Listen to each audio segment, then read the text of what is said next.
আসসালামু আলাইকুম প্রিয় football fans. So muscle discomfort, ছোটোখাটো ইনজুরি, এই সংক্রান্ত ব্যাপারগুলো নিয়ে বিশেষ করে লিওনেল মেসির ব্যাপারটা একেবারে শকিং একটা আপডেট হিসেবে এসেছে। তবে বাস্তবতা মেনে নিতে হবে, সামনের দিকে তাকাতে হবে। এই মুহূর্তে আর্জেন্টাইন ফ্যানেরা যে জিনিসটা চিন্তা করতে পারেন, একই দিক থেকে এটা একটা বড় রকমের সুযোগও লিওনেল মেসিকে ছাড়া আর্জেন্টিনা কিভাবে খেলবে সেটা পরীক্ষা করার জন্য। কারণ ভবিষ্যতে এমন সিচুয়েশান তো বিশ্বকাপেও সামনে হতে পারে, অন্য যে কোনো সিচুয়েশান হতে পারে। তাই বিকল্পগুলো তৈরি রাখার জন্য আসলে বড় রকমের একটা পরীক্ষার সুযোগ এখানে স্কালোনি পাচ্ছেন। এখানে উরুগুয়ে এবং ব্রাজিলের বিপক্ষে ম্যাচে জয় পরাজয়টাকে আমি আপতকালীন সময়ের জন্য হলেও সবচেয়ে বড় রকমের ফোকাসে আনতে চাই না। অবশ্যই জয়ের জন্য খেলতে হবে, তবে যথেষ্ট বিকল্প অপশান তৈরি করা যায় কিনা সেটাতেই আসলে প্রায়োরিটি দেওয়া উচিত।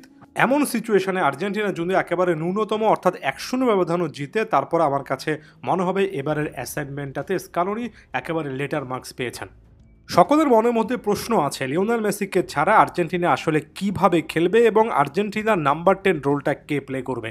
এটা যারা প্রশ্ন করেন তাদের উদ্দেশ্যে বিনীতভাবে বলতে চাই, প্রত্যেকটা ম্যাচে একজন পিওর নাম্বার 10 লাগবেই, এমন টাইপের ধারণা থেকে বের হয়ে আসতে হবে। কারণ লিওনেল মেসি, নেইমাররা one of the last kind of this sort of number 10।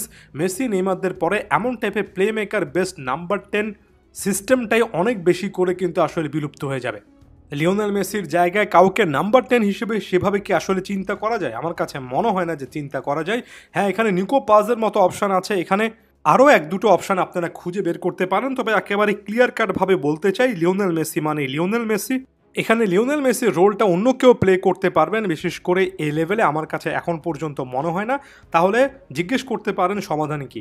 উরুগুয়ের বিপক্ষে আর্জেন্টিনার সর্বশেষ যে ম্যাচটা হেরেছিল, সেখানে যদি উরুগুয়ের ফরমেশন দেখেন, তাদের স্টার্টিং লাইনআপে মিডফিল্ডারের সংখ্যা অনেক সময় 4 থেকে 5 হয়ে যায়।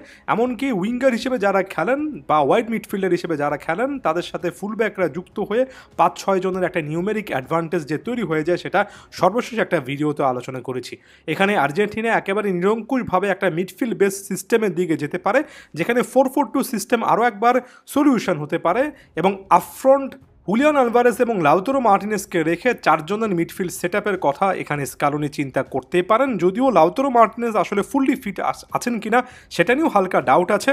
তবে আমার কাছে এই জিনিসটা মনে হয়, লিওনেল মেসি থাকলেও স্কালোনি যে একেবারে 4-3-3-এ চলে যেতেন ব্যাপারটা এমন নয়, ঘুরে ফিরে এসে 4-4-2-তে থাকতেন। কারণ এখানে মিডফিল্ডে মানুষের সংখ্যা আসলেই বেশি রাখতে হয়। সেক্ষেত্রে 4 জনে যদি একটা মিডফিল্ড লাইন আপ আমরা চিন্তা করি, 3টে স্পট তো অনেকটাই নির্ধারিত। রড্রিগো ডিপল খেলবেন, অ্যালেক্সিস ম্যাক অ্যালিস্টার খেলবেন, এনজো ফার্নান্দেস খেলবেন। সব মিলিয়ে ফর্মের জায়গা থেকেও তারা ভালো একটা পজিশনে আছেন।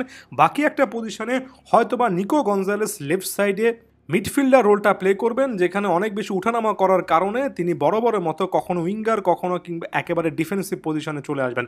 তবে আমার কাছে মনে হয় ডান সাইডে একই জিনিস চিন্তা করা যায় এবং এই মুহূর্ত পর্যন্ত একটা বেটার অপশন আমার কাছে জুলিয়ানো সিমিওনিকে মনে হয়। ডান সাইডে নিকো গঞ্জালেসের ওই কাজটাই জুলিয়ানো সিমিওনি করতে পারেন এবং এখানে আমি সিমিওনির পক্ষে স্পষ্টত কথা বলার আরও একটা বড় রকমের কারণ আছে। অ্যাটলেটিকো মাদ্রিদে জুলিয়ানো সিমিওনির সঙ্গে হুলিয়ান আলভারেজের একটা খুবই ভালো বন্ডিং আছে।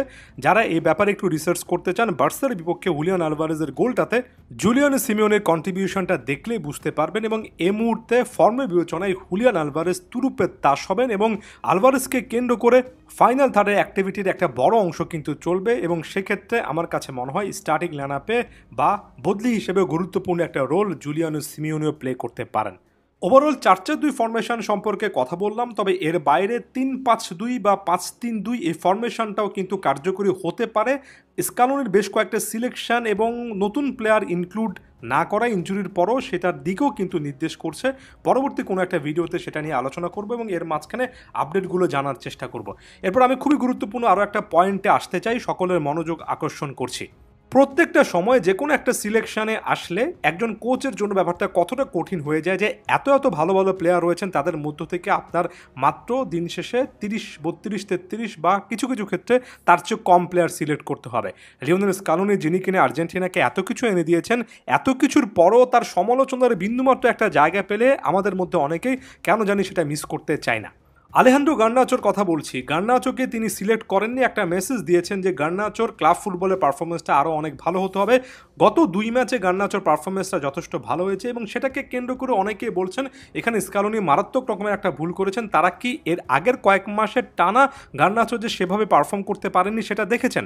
তার চেয়ে বড় কথা, তারা কি সিরিয়াতে বেঞ্জামিন ডমিঙ্গেস একই রকমের পজিশনে খেলে বরুণার জার্সিতে কী টাইপের পারফরমেন্স দিচ্ছেন সেটা দেখেছেন? তাদের মধ্যে অনেকে নিশ্চিত করে বলতে পারি বেনজা ডমিঙ্গেজের নামটাই শোনেননি। একজন কোচকে এমন আবেগ বাদ দিয়ে, নিজের পছন্দ অপছন্দ বাদ দিয়ে কোন প্লেয়ারটা ওই পজিশনে এই মুহূর্তে ভালো খেলছেন সেটাকে প্রায়োরিটি দিতে হয়। আমার কাছে মনে হয় এই সিলেকশনটা কোনো দিক থেকে খারাপ হয়নি। আবার একজন দুজনকে দেখলাম, ভ্যালেন্তিন কার্বোনে, যিনি কিনা এসিএল ইনজুরির কারণে সেই 2024 সালের অক্টোবর 9 তারিখ থেকে মাঠের বাইরে রয়েছেন, তাকে কেন নেওয়া হয়নি সেটা নিয়ে স্কালোনিকে গালমন্দ করছেন। আপনাদের উদ্দেশ্যে ক্লিয়ার কাটভাবে বলতে চাই, এই অ্যাটিটিউডটা অব্যাহত রাখলে আমার কাছে মনে হয় স্কালোনি একটা বিশ্বকাপ, দুটো কোপা আমেরিকা, একটা ফিনালিসিমা জেতানোর পর যদি আরও একটা দুটো বিশ্বকাপও জেতেন, তারপরেও ফ্যানবেসদের মধ্যে একটা অংশ সন্তুষ্ট হবেন না। এই টাইপের ইমোশনগুলোকে, অতিরিক্ত আবেগীয় চিন্তাভাবনাগুলোকে একটু একপাশে সরিয়ে রেখে বাস্তবিক চিন্তাভাবনা করবেন। আমার কাছে মনে হয় আরও বেশি করে আপনি আর্জেন্টাইন ফুটবলের সাথে কানেক্টেড হতে পারবেন। ধন্যবাদ সবাইকে।